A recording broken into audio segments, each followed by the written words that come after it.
Keeping is, book keeping क्या है? एक आर्ट है, एक साइंस है, आर्ट और साइंस दोनों है, या कुछ भी नहीं? तो बुक कीपिंग क्या है? हिंदी में पढ़ते हैं कला है, विज्ञान है, विज्ञान और कला दोनों, इनमें से कोई नहीं। देखिए कला क्या होती है, जब भी आप कोई रिकॉर्डिंग करते हो तो किस तरह से आप रिकॉर्डिंग को प्रेजेंट कर रहे हो, किस तरह से आप जर्नल एंट्री बना रहे हो, ठीक है, ये आपकी कला कहलाती है। और साइंस क्या होता है कि जब आप जनरल एंट्री को कर रहे हो, सपोज कीजिए जनरल एंट्री कर रहे हो, तो डेबिट किस चीज को करोगे, क्रेडिट किस चीज को करोगे, क्या रूल्स को फॉलो कर रहे हो, ये कौन बताता है आपको? साइंस बताती है। तो जब रूल्स की बात हो, प्रिंसिपल्स की बात हो, तो ये किस में इंक्लूड होगा? साइंस में। ठीक है, तो बुक कीपिंग में हम दोनों ही यूज करते हैं। ठीक है, आप अपनी बुक में अच्छे से इन्हें प्रेजेंट भी करते हो और रूल्स को भी फॉलो करते हो, तो आंसर क्या हो जाएगा हमारा? एक कला एवं विज्ञान दोनों है। आंसर क्या होगा? An art and science book. ठीक है, नेक्स्ट देखिए, the art of recording all business transaction in a systematic manner. जब भी हम सिस्टमेटिक मैनर्स में किसी भी चीज को रिकॉर्ड करते हैं, जितनी भी बिजनेस ट्रांजेक्शन हुई हैं, in a set of book is called, तो उसे क्या कहते हैं? ठीक है, पुस्तकों के एक सेट में व्यवस्थित तरीके से सभी व्यावसायिक लेन देनों को रिकॉर्ड करने की कला को क्या कहते हैं? ठीक है, जब बात रिकॉर्डिंग की आ रही है तो हम उसे क्या कहेंगे? अकाउंटिंग कहेंगे, या बुक कीपिंग कहेंगे, लेजर कहेंगे, या नन ऑफ दीज? हिंदी में पढ़ते हैं लेखा, बही खाता, बही खाता, इनमें से कोई नहीं। तो राइट आंसर देखिए क्या हो जाएगा? जब भी बात सिर्फ रिकॉर्डिंग की आ रही है, वो भी सिस्टमैटिक मैनर्स में, तो आप इसे बुक कीपिंग बोलोगे। बुक कीपिंग में आपकी तीन पार्ट्स आते हैं। आप पहले रिकॉर्ड करोगे, ठीक है, लेजर बनाओगे, और उसके बाद उसकी समरी कर दोगे। ये तीनों चीज आपकी बुक कीपिंग में आती हैं। लेकिन अगर मैं कहूं कि उसके बाद अगर आप एनालिसिस करोगे, ठीक है, और कम्युनिकेट करोगे, अगर ये दो स्टेप और करोगे तब ये अकाउंटिंग होता। ठीक है, नेक्स्ट देखिए, कैपिटल इज ए, कैपिटल क्या है? Internal liability, external liability, external और इंटरनल लायबिलिटी, या नन ऑफ दीज? हिंदी में पढ़ लेते हैं। पूंजी क्या है? एक आंतरिक दायित्व, बाह्य दायित्व, आंतरिक और बाह्य दायित्व, इनमें से कोई नहीं। तो पूंजी क्या होता है? जब भी कोई ओनर अपना पैसा बिजनेस में लगाता है, ठीक है, तो बिजनेस में जब वो लगा रहा है, तो ये जो कैश जा रहा है इसे कैपिटल कहेंगे। और कैपिटल क्योंकि ये इसका खुद का है, तो ये इंटरनल है, बाहर से तो लिया नहीं है इसने, ठीक है, इंटरनल होने की वजह से ये इंटरनल लायबिलिटी है। और लायबिलिटी क्यों होता है? क्योंकि सेपरेट एंटिटी कॉन्सेप्ट क्या कहता है? सेपरेट एंटिटी कॉन्सेप्ट कहता है कि जो भी आप पैसा लगाओगे बिजनेस में, जो भी ओनर लगाएगा, ओनर अलग है, बिजनेस अलग है, वो सब उसकी लायबिलिटी मानी जाएंगी। तो राइट आंसर आपका क्या हो जाएगा? Internal liability.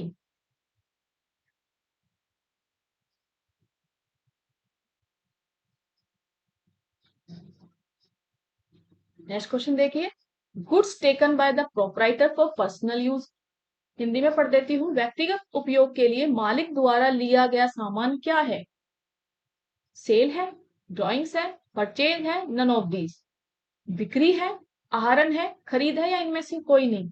तो देखिए गुड्स क्या होती है? गुड्स आप किसको बोल रहे हो यहाँ पे? स्टॉक को बोल रहे हो या गुड्स को बोल रहे हो? दोनों में फर्क बताया हुआ है, आप चाहो तो प्लेलिस्ट से मेरी पहली वीडियो देख सकते हो। स्टॉक कौन सा होता है? स्टॉक अगर आप साल के स्टार्टिंग में रखते हो, 1 अप्रैल के आसपास रख रहे हो, तो उसे ओपनिंग स्टॉक कहते हैं। ठीक है, और अगर साल के अंत में रख रहे हो, साल के अंत में जो माल बिक नहीं पाता, नोट सेल, ठीक है, या अनसोल्ड माल जो बच जाता है, उसको कहते हो आप क्लोजिंग स्टॉक। ठीक है, और गुड्स कौन सी होती है?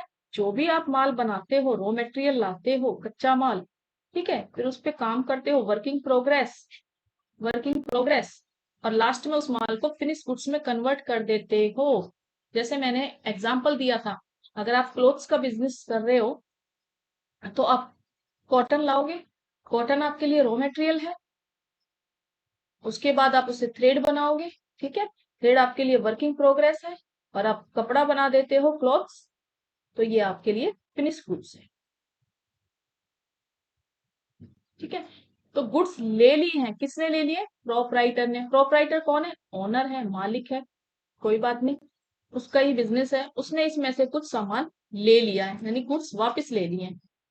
लेकिन ली किस रीजन से? Personal use. पर्सनल मतलब ओनर का अपना एक परिवार होता है, ठीक है, अपनी फैमिली के यूज के लिए ले ली है। तो ऐसी चीजें, पर्सनल यूज जब भी आ जाता है, फैमिली यूज जब भी आ जाता है, तो ड्राइंग्स कहलाती है। ठीक है, अब आप सोचोगे कि आंसर ड्राइंग्स तो नहीं है, तो आंसर ड्राइंग नहीं होगा।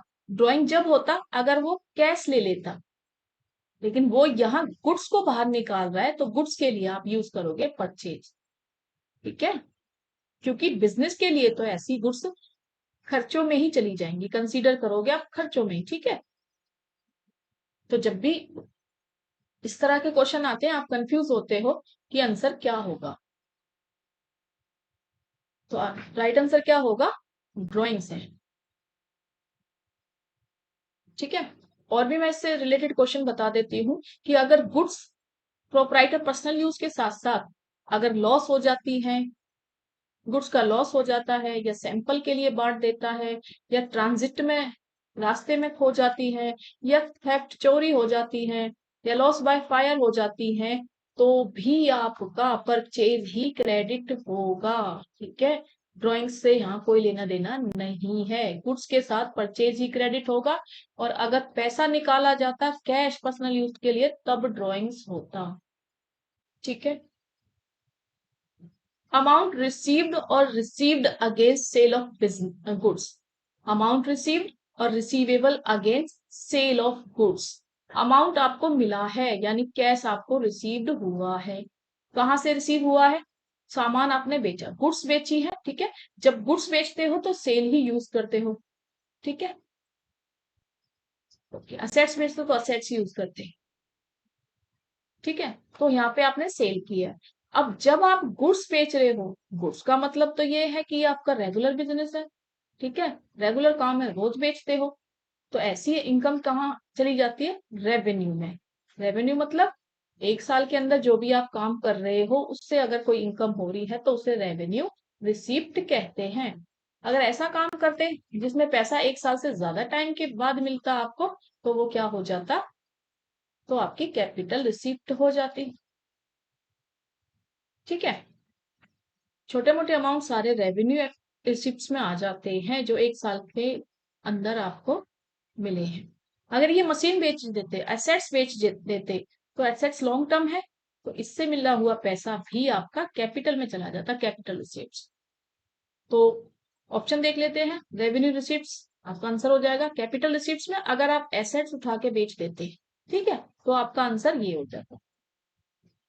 अगर sometime revenue sometime capital receipts, इसके बीच का रास्ता होता है कि डेफर्ड रिसीव्ड, वो आपकी अलग होती है। ठीक है, नन ऑफ दीज हो ही नहीं सकता। माल की बिक्री के बदले प्राप्त या प्राप्त राशि क्या कहलाती है? माल से जब आपको मिलेगी राजस्व पूंजीगत, कभी राजस्व प्राप्ति, तो कभी पूंजीगत, या इनमें से कोई नहीं, तो माल से जब आपको मिलेगी वो राजस्व हो जाएगी। ठीक है, राइट आंसर आपका क्या हो जाएगा? ए के साथ जाओगे।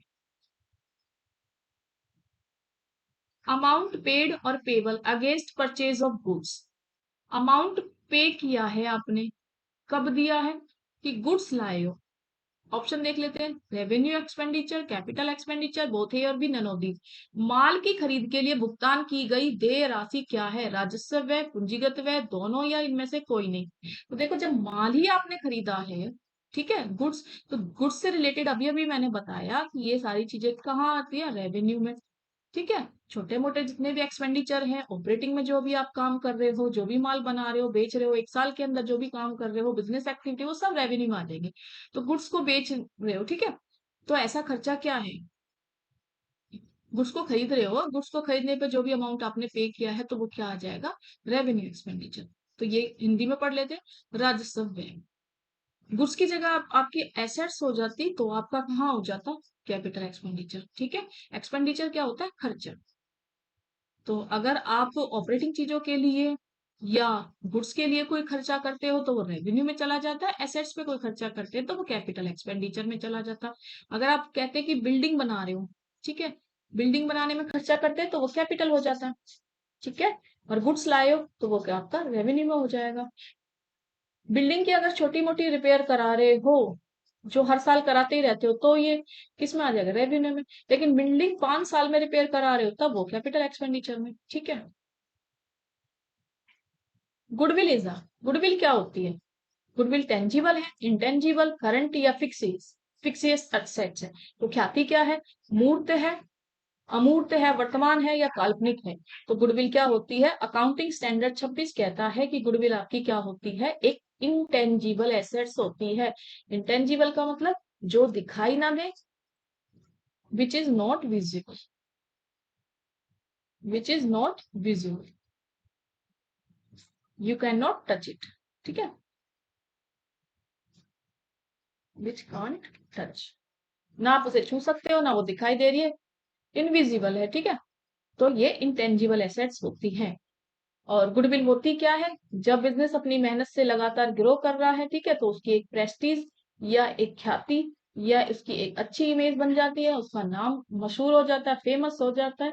ठीक है, तो यही उसकी गुडविल होती है, लोग उसके बारे में ज्यादा से ज्यादा जानने लगते हैं और उसकी सेल्स बढ़ जाती है और उसके प्रॉफिट भी बढ़ते हैं।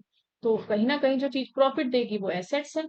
कैसी एसेट्स है, जो आपको कमा के दे रही है और जो दिखाई भी नहीं दे रही, जिस वजह से वो इंटेंजिबल है। अब देखिए, expenditure of revenue nature that gives benefit for more than one accounting period is categorise as, expenditure है लेकिन है तो रेवेन्यू नेचर के। अभी मैंने बताया कि रेवेन्यू नेचर के वही एक्सपेंडिचर होंगे जो 1 साल तक है, लेकिन क्वेश्चन कह रहा है कि मोर देन 1 ईयर, कितने हैं ये तो नहीं बोल रहा, लेकिन एक अकाउंटिंग पीरियड से ज्यादा है। ठीक है, ना तो ये लॉन्ग बता रहा है ना ही ये शॉर्ट बता रहा है। अब कोई मिडल में कुछ होगा, अब ये मिडल का क्या पॉइंट है। ठीक है, पढ़ लेते हैं option, deferred revenue expenditure, capital expenditure, revenue या नन ऑफ दीज। राजस्व प्रकृति का व्यय जो एक से अधिक लेखांकन अवधि के लिए लाभ देता है को किस रूप में वर्गीकृत किया गया है, राजस्व व्यय में कमी, पूंजीगत व्यय, राजस्व व्यय या इनमें से कोई नहीं।